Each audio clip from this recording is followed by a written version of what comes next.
Merry Christmas, season's greetings. I'm Lauren Youse, your Scarlet, Blue, and You host and the HLGU Alumni Director. Welcome to our podcast featuring HLGU alumni, events, campus news, and oh so much more.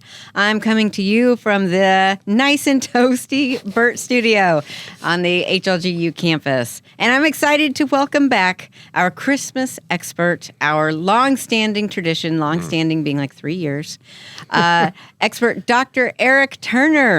He's the chair of the HLGU Division of Christian Studies, assistant professor of New Testament and Greek, and director of church and denominational relations. Welcome back, Dr. Turner. Good to be here for the third year. Yes. Third year. And starting maybe a new tradition. Maybe a new one. This is our second year. That's right. That Yeah. Dr. Joe Garner is joining us, the HLGU director of the Registrar, also a faculty member. So glad to have you guys here. It's fun to be a faculty member the last week of school, right? Yeah, always. It's a great week. It's my favorite week of the year. Just get to show I up think to you guys class actually and enjoy it give tests a little and too much. I do. I get to read books during class. I Yeah. know, right? Yeah, no, I've heard your theme music when you walk into classes. Yeah, I play the Imperial Darth Vader's Imperial March. Perfect. when And I- I've seen your Yeah. finals week cup. I have a coffee mug that says "Students' Tears" on Yeah. it. So I you know, think it's appropriate. You know. appropriate. you really enjoyed this last week for all the reasons.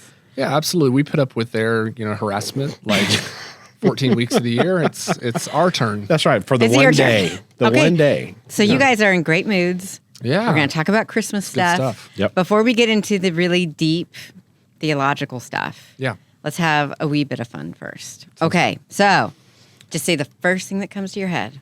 All right, ready? Okay. Favorite holiday dessert? Molasses crinkle cookies my wife makes. Good choice. Pecan pie. Okay. Favorite holiday movie?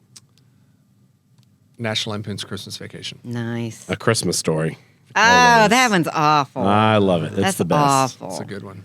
It's the best. I actually scene had with the I mashed actually had a potatoes. lamp. You have With the a leg lamp. lamp. I had one of my kids knocked it over and broke it one year, but I actually have a leg lamp. You Or sure? had Your one at wife one may point. have paid That seems your kids. appropriate. It might have been. It was very appropriate. Yeah.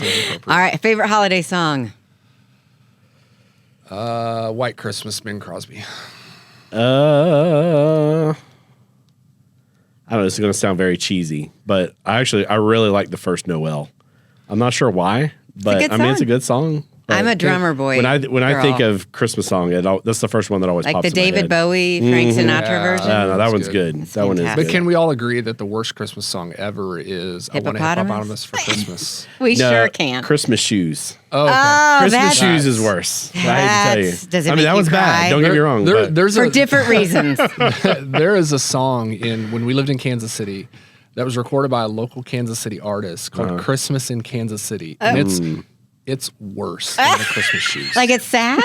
It's just not good. It's just really bad. Okay. And once you hear it, you can't get it out of your head. Oh, now Yeah. we're all going to have to Google I'm not that. going to sing it. No, You can look it up. don't do Yeah, it. please It's called don't. Christmas in Kansas City. Okay. We get a link in the show notes. Yeah. The there you rhyme, go. the rhyming song, the rhyme in the song is, "And the plaza lights are looking pretty." It's Christmas in Kansas City. Oh, You see what that? Yeah, I That's do unfortunate. see that. Yeah. Okay. But Okay. yeah, it's very interesting. Okay. Eggnog, cider, or hot chocolate? Eggnog. Oh, eggnog. Hands Oh, it's down. delicious, Yeah. isn't Yeah. it? Okay. Yeah. All right. So that's the Christmas fun. You Okay. guys did really well. You answered very quickly. Thank you for that. So now we're going to move into the really fun Christmas part. Okay. What are we going to talk about this year? Okay. Well, we're going to talk about a really, really old guy who lived in Egypt. Is Yeah. it Jesus? Well, Not he- Jesus. Jesus Well, did live in Egypt for a little bit. He did live in Egypt temporarily. Yeah. Out of Egypt, I've called my son, Matthew tells us. But we're going to talk about instead a guy named Athanasius of Alexandria, Okay. who wrote a very famous work called On the Incarnation. And so Dr. Garner can maybe give us a little bit of history. He teaches church history. Yeah. And so he can give us a little bit of the rundown on the life of Athanasius, who's a very interesting character. Yeah, he is. So Athanasius is born kind of at the end of the 200s and lives throughout most of the, a lot of the, like I think about 370, almost 380 is about when he dies. And so he is in and around Alexandria, Egypt, right? So North Africa at the time, Roman province, but one of the major centers of early Christianity. Kind of, you've got Alexandria, Jerusalem, Antioch, Constantinople, a couple cities in Greece, and then Rome are kind of like the big Christian centers at this point. And Athanasius starts off as kind of a deacon, a protege of another kind of early church father, Alexander of Alexandria. It's easy to remember. Mm-hmm. And Alexander was one of the main figures of the Council of Nicaea, kind of like the very first church council. Athanasius is probably there at that point. He wasn't one of the bishops, but he's probably at least in the room. Probably saw St. Nicholas punch Arius in the face. I like to think so. I like to think that actually happened, whether that's just whether embellishment. That's legend, right. Whether it's embellishment or not, it makes a good story. And at the end of the day, historians are usually making stuff up anyway. I believe in the Santa Claus that punches people in the face. That's right. Exactly. For heresy. If they're upset. No, not about it. I mean, if you're mad enough, right? Right. You're justified. If you talk about Jesus bad enough, you might get get punched in the face. That's right. Yeah. So Athanasius eventually becomes a pastor, and a very controversial one. So around this time is when Emperor Constantine, possibly, don't really know for sure, but Emperor Constantine becomes a Christian. Okay. And so the Christianity kind of becomes legitimate during Athanasius's life. And one of the byproducts of that is you have, certainly not the first time, you have kind of heresy dealing with, bad theology. Heresy is just a fancy word for bad theology. It's certainly not the first time that you have heresy in early Christianity. We have evidence of it even in the New Testament, that people were teaching another gospel, right? Right.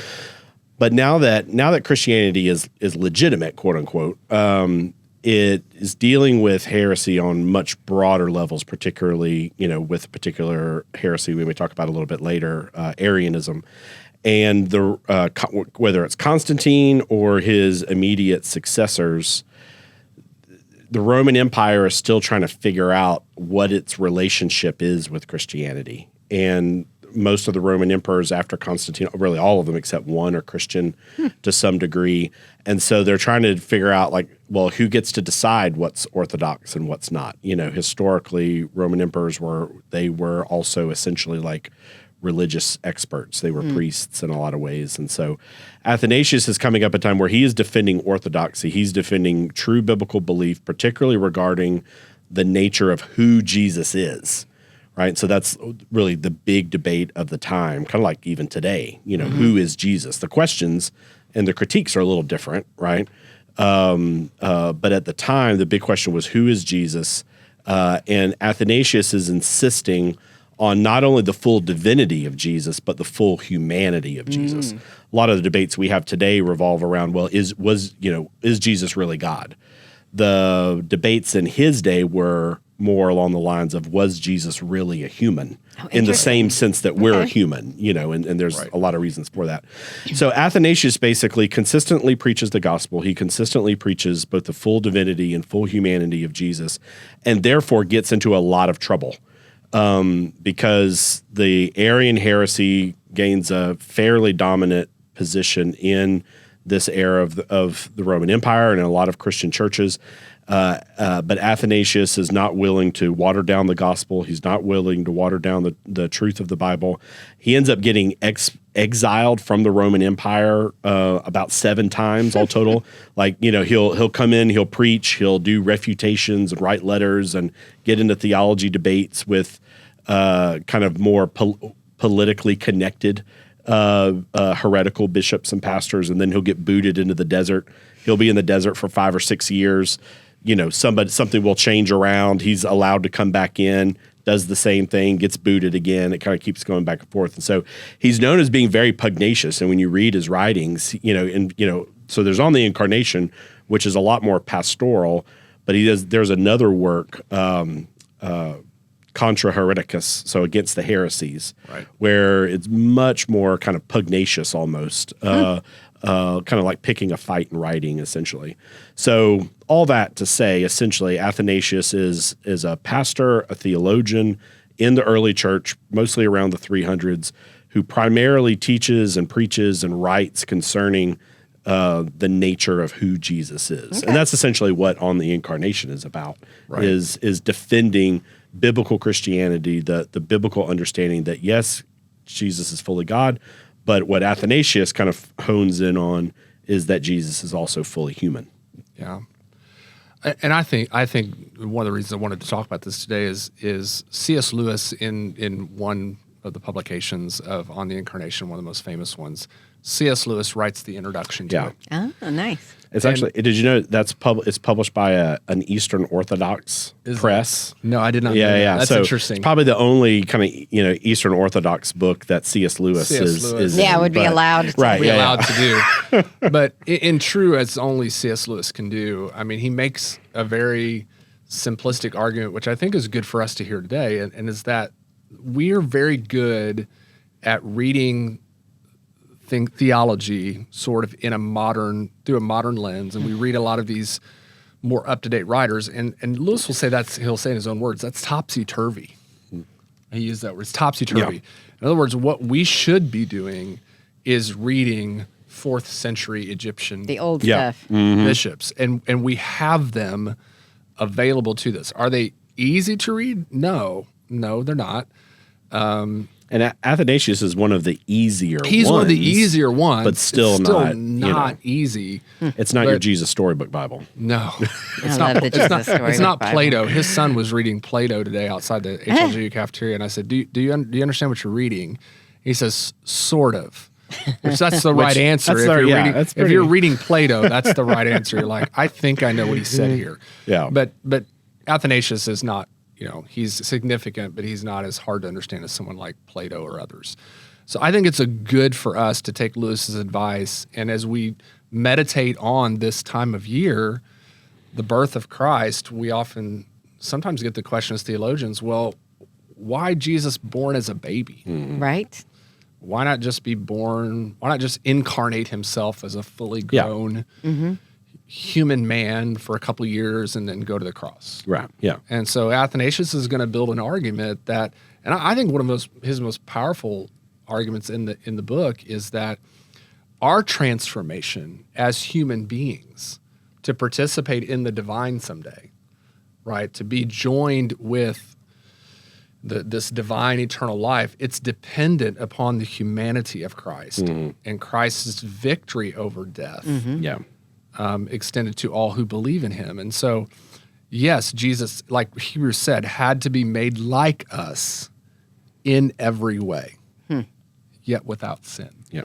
And so I think capturing the purpose of the incarnation, and as we worship at Christmas, thinking about, O come, Emmanuel, God with us in the form of a helpless babe. Now, no crying did he make? No, I don't think so. Sure. Yeah. But, that's a nice line in a Christmas song, but Yeah. probably not orthodox. He's fully human in every way. Babies cry when they're they're hungry. hungry. Right, yeah, yeah. Not because they're sinning. Right. Right. So I don't think that's the case.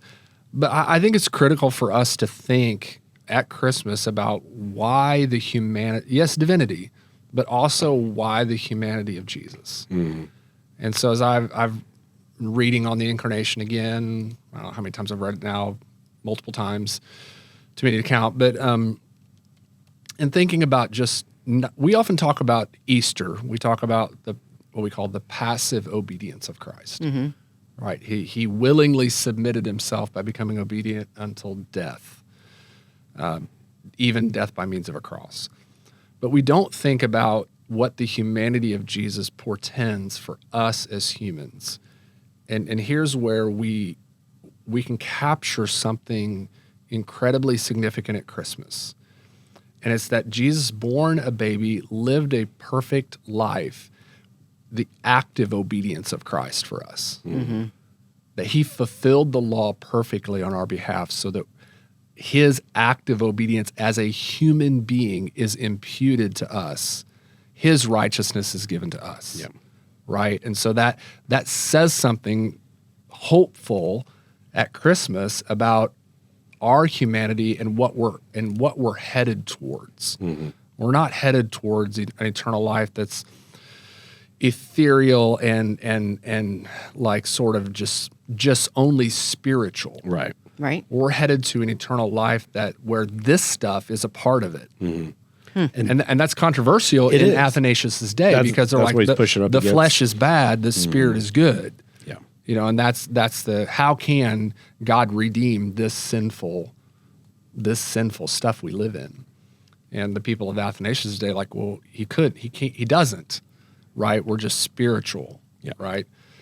Gnosticism, other things that crop up during this time. So I think it's critical for us to understand, he is defending against heresy, but he's doing it for the purpose of explaining something fundamental about what it means to be a Christian.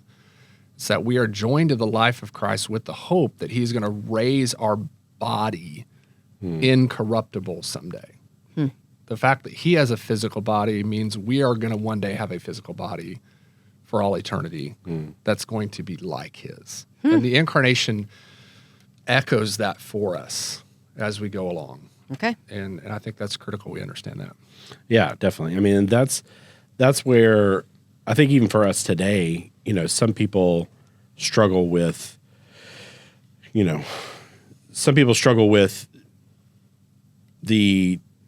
the fact that Jesus is God, that in their minds that makes this kind of unmeasurable gulf between them and Christ. That's something that can't be bridged. But that's the whole point of the incarnation, is the whole point of Jesus taking on human flesh is so that God and man would be restored. That's actually one of the big themes on the incarnation, is that restoration, right? So for Athanasius, the problem of sin is not, you're going to go to hell. That's true. But the problem is the disconnect of communion with God, being outside of his presence for eternity. As Genesis puts it, no longer walking with God in the cool of the day, right? And so it's actually, it's because of the incarnation, because he took on that which he would save, right? He takes on that full humanity, that's what makes the defeat of death true, and really it's what makes it applicable, right, to his church, right? Which is why he begins the book with creation in the fall. Right, that's exactly right. He starts, when you read on the incarnation, he's beginning this inception of like, okay, let's talk about creation, let's talk about the fall, and you're like, wait, I thought we were talking about the incarnation. But he's like, we need to go back. But then what he gets to is that the theological significance of that is that God, in his humility, willingly enters the human condition in order to save, right? To be tempted as we are, and to bring us back, as we do, to bring us back, like Dr. Garner so well said, to walking with him in the cool of the day. Back to this, what we were originally intended to be as the pinnacle of his creation. That's right. And that's why the biblical themes of, Jesus being the new Adam, Jesus being better, right? That's right, new and better Adam, Jesus being the new Israel, Jesus, all of these things like that, those don't communicate everything. They're shallow and hollow if Jesus was only, that's not Arianism, but if Jesus was only like a spiritual mirage, like if his flesh wasn't really real, like other early church heresies, they thought, a different kind of it was a different kind of flesh, like a celestial flesh, like he was like half angel, or it was just like a meat puppet, or all these different sorts of like the ancient world, and it's not just because ancients were dunderheads, like in a lot of ways they're in a lot of ways a little more educated than we are, but we have the same issues. We just wrap our minds around things differently. It's they couldn't wrap their minds around this fully God and fully man. It's hard. It's two contradictory ideas. We do the same thing, right? Yeah. That's usually most people want either kind of the buddy philosopher Jesus that has no divinity attached to them, or they want the kind of, now this is not a knock against stained glass windows. I love stained glass windows, but I call it the stained glass window Jesus, where it's this kind of disconnected, kind of artistic, kind of what I, spiritual, what I feel sort of thing. And Jesus doesn't, have, fleshiness. Right. Jesus doesn't have a real. personality, That's right. doesn't struggle. Well, even more than that, like he's transcendent. He's so transcendent that I can't relate. Right. Or I'm not able to He doesn't relate. understand. That's right. Exactly. And so it's a both and, Okay. not an either No, or. it's hard. Well, in Athanasius, what he's arguing is like only through the incarnation can God enter our condition. Only the divine joined with humanity can overcome the corruption that humanity is trapped in. There's no other way to do it. And so God so chooses to humble himself, as Philippians says, to enter into our condition. And I love, like we said in Hebrews, like he's able to come to the aid of those who are tempted. I love the Greek word there. It's the word, he says later, like in Hebrews, he says, he doesn't come to the help of angels. And the word there in the Greek is he doesn't, like it's taking somebody by the hand, which is a picture of intimacy. It's a picture of fellowship. Brotherhood. He doesn't extend his hand to angels, but he extends his hand to the aid of us because he was made like us. Yeah. And he can sympathize with our weaknesses and extend his hand and bring us to himself. Nice. Which is incredible. And that's what Athanasius and like Dr. Garner's right. He's saying like these guys weren't dunderheads. They're not just out in the desert like, sitting in a hut kind of meditating. Yeah. I mean, they might be a little bit. They might be. Yeah. Athanasius did a little bit. But he's also, it's a both and. Again, it's a both and. These guys are deep thinkers. They probably thought more, honestly, they probably thought more about these realities than we do because we're so distracted in our Christmassy sort of traditions and eggnog, which is great. But Athanasius is not sitting around the fire drinking eggnog. That's right. Yeah. He's thinking deeply about the incarnation. So I think it's good for us at Christmas to think about and read, pick up on the incarnation. You can get it free online. Okay. Is it a very big book? No, it's not. It's not long at all. Or even better, register for History of Christianity in the spring. Hey, and with we'll Dr. be reading Joe it. Garner. Well done. Well done. And we'll actually be reading that in class. That'll be one of our primary can source take a readings. test. That's right. You could be tested on it. And I'll can ask audit the awkward class, questions. right? Yeah, you can audit it. You don't have to pay the full amount. Yeah, but if you'd like to pay the full tuition, we'd be more than happy to. Even better. Yeah, audit the class. It'll be fun. Done. Yeah, we do. But we do. We read it in History of Christianity. It's one of our primary source readings. Read the whole thing. And it's, I mean, the volume I have, it's maybe like 90 pages, Oh, it's 110. a little thing. Yeah, it's not. There's not much to it. You can read it in one sitting if you really sat down and just focused and honed in on it.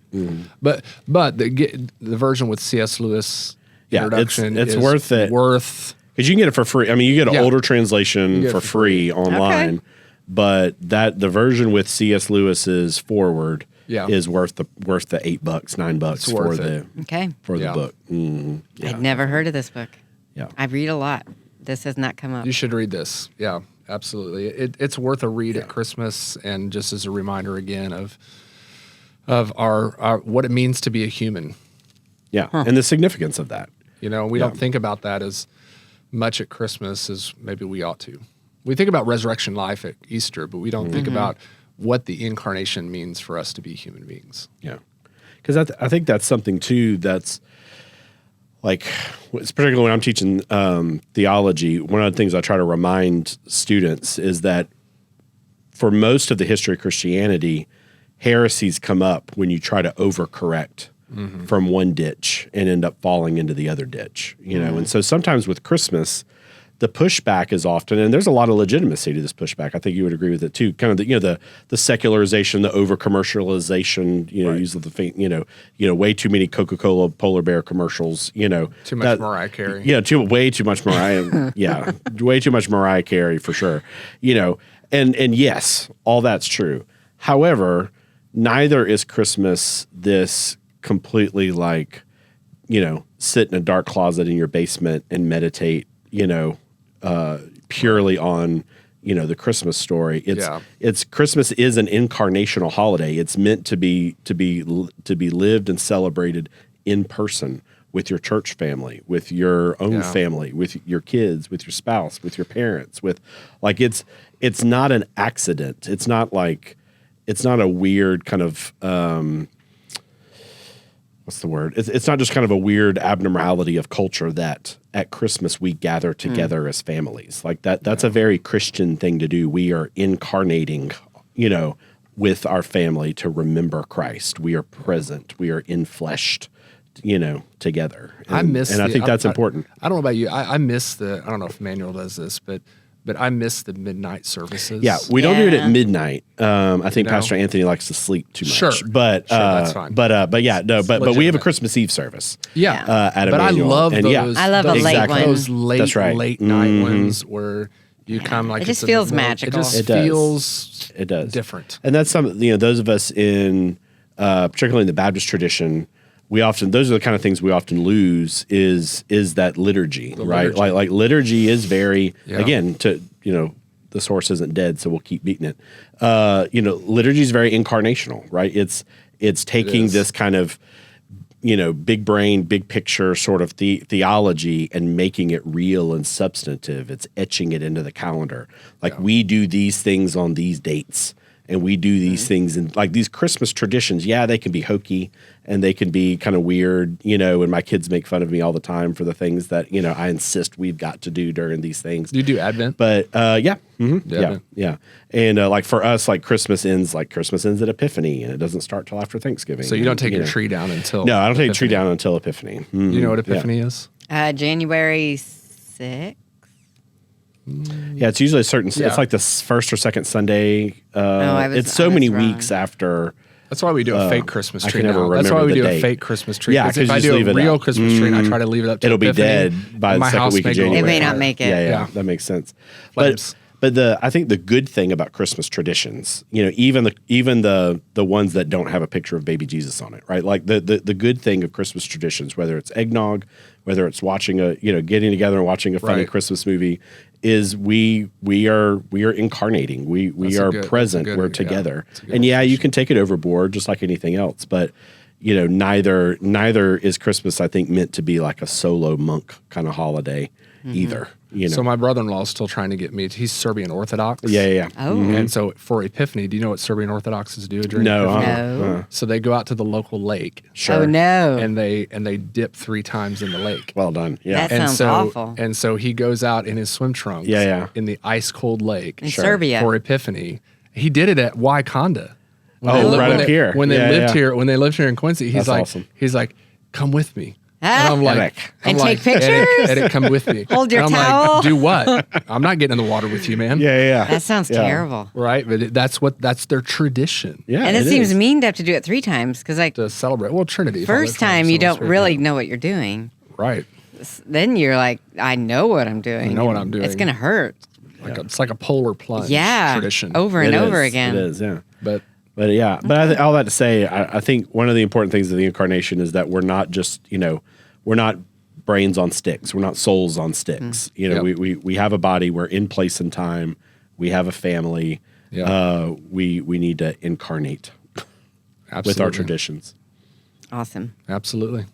All right. Does that wrap us up? Yeah, unless you have any questions. No, You want no. Any more fun, quick questions? I'll have let to you throw know at a us? year from now how I Okay. feel about this book. Read it. Yeah. I Let have a us year. know. Take it slow the first time, and then if Okay. you read it like every Christmas, then you can Yeah. pick If it I up. look Then it you up start like picking it up. on Audible or something, does some Egyptian person read it to me? That would be That's fun. a good I question. don't know. I haven't. Or C.S. Lewis. That would be My great. guess is that it's Audible, just because it's public domain, Yeah.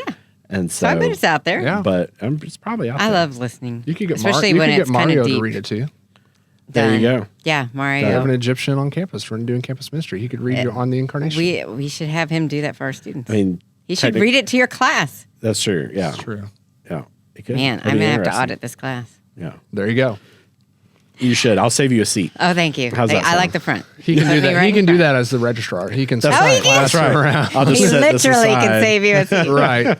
Right. I love it. Absolutely. Well, thank you guys Yep. so much for joining us. to be here. These are great things that you can discuss with your family and friends Absolutely. over the next few weeks. Yeah. I think Christmas is like 20 3 weeks from 21 today. days. Very, maybe? very close. Yeah. Crazy. 21 days.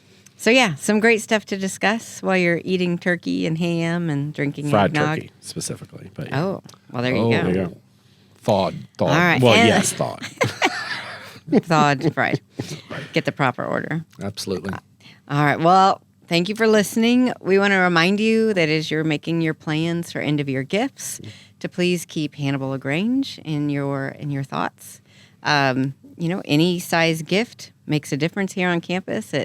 You can do scholarships for our wonderful students. You can just pay to our annual fund and help keep the lights on and keep Absolutely. people like us working here. That's right. Yeah. And, That would be nice. and just to propel our mission. Scholarship students to take history of Christianity in the spring. Absolutely. And Greek. And Why- Greek. Might as well do the Greek, too. 8 a.m. 8 a.m. Monday, Wednesday, Friday, Greek next 2. semester. 8 a.m. 8 a.m. That It's seems more so mean. holy. It's more holy to study Greek at 8 a.m. The brain is less cluttered. That's right. That's right. Okay. so- Well, that sounds good. Okay. Well, we pray that you and your family have a happy, healthy, safe Christmas and a very prosperous new year. Thank you so much for listening to the Scarlet, Blue, and You podcast. Remember, keep a song in your heart, preferably the HLGU alma mater, and Hannibal-LaGrange in your mind. We'll be back in 2025. Merry Christmas. Merry Christmas.